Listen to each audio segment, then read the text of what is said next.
Elle pensait être la nounou parfaite, mais elle cachait un secret terrifiant qui allait bouleverser notre famille.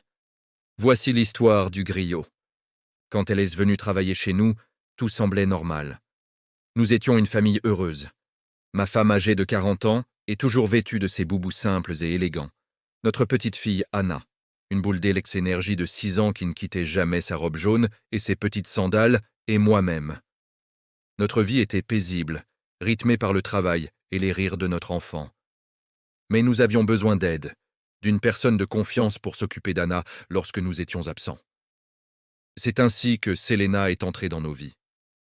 À 32 ans, Selena était l'incarnation de la douceur. Elle est arrivée un matin, vêtue d'une longue robe verte qui flottait autour d'elle comme une aura apaisante. Son visage était doux, son sourire désarmant, mais il y avait quelque chose dans son regard, une lueur indéfinissable qui la rendait mystérieuse.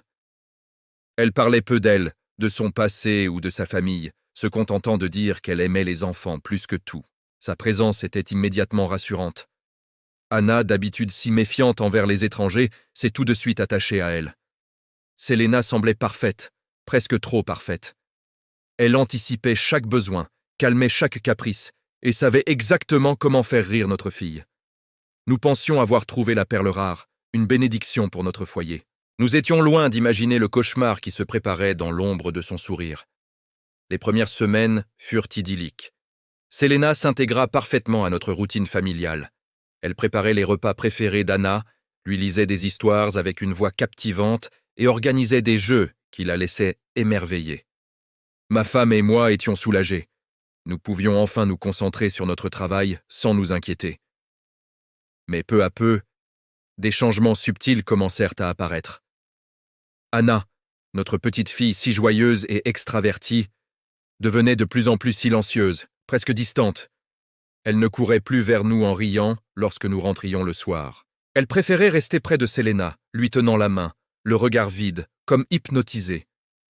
Au début, nous avons mis cela sur le compte de l'attachement, pensant que c'était une phase normale. Mais le comportement d'Anna devenait de plus en plus étrange.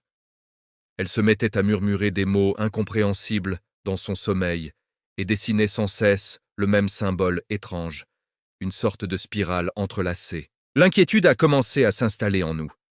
Ma femme, dotée d'une intuition maternelle infaillible, sentait que quelque chose n'allait pas. Une nuit, réveillée par un bruit inhabituel, elle se leva et vit une ombre se glisser hors de la chambre d'Anna. C'était Selena. Que faisait-elle dans la chambre de notre fille au milieu de la nuit? Le lendemain matin, lorsque ma femme l'interrogea, Selena répondit calmement qu'elle avait simplement entendu Anna tousser et qu'elle était allée vérifier si tout allait bien. Son explication était plausible, mais le doute persistait. Les nuits suivantes, ma femme resta sur ses gardes. Et ce qu'elle découvrit glaça son sang.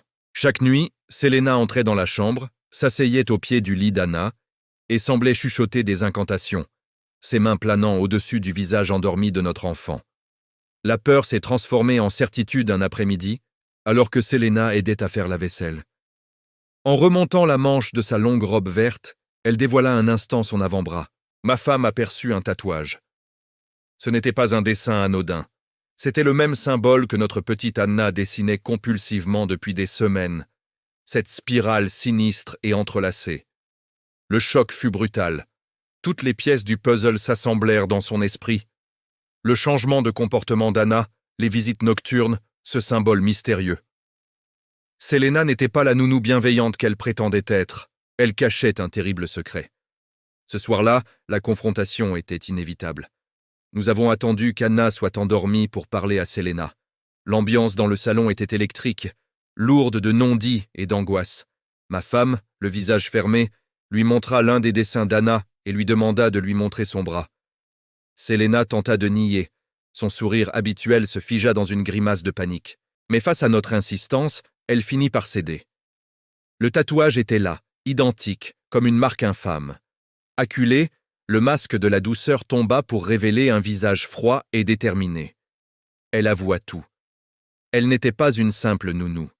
Elle était l'héritière d'une lignée ancienne, une famille qui pratiquait un rituel obscur pour assurer sa prospérité et sa longévité. Ce rituel exigeait de prélever l'essence vitale, l'âme pure d'un jeune enfant tous les 30 ans, pour la lier à leur lignée. Le symbole était la clé de ce rituel, un sceau qui permettait de créer un lien psychique avec l'enfant avant le transfert final. Elle s'attachait aux enfants, gagnait leur confiance absolue pour que leur âme soit docile et facile à prendre. Notre petite Anna était sa prochaine victime. Alors qu'elle prononçait ces mots effroyables, ses yeux brillaient d'une lueur fanatique. Nous étions paralysés par l'horreur. L'idée que cette femme, que nous avions accueillie sous notre toit, projetait de voler l'âme de notre enfant était insoutenable. J'ai attrapé mon téléphone pour appeler la police, mais dans un mouvement d'une rapidité surnaturelle, elle se jeta sur moi. Une lutte s'ensuivit, mais elle semblait dotée d'une force anormale. Elle nous repoussa et avant que nous ne puissions réagir, elle s'enfuit dans la nuit, disparaissant comme un fantôme. Quand la police est arrivée, il n'y avait plus aucune trace d'elle.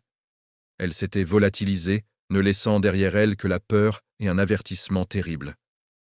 Nous avons immédiatement déménagé, cherchant à fuir ce souvenir maudit.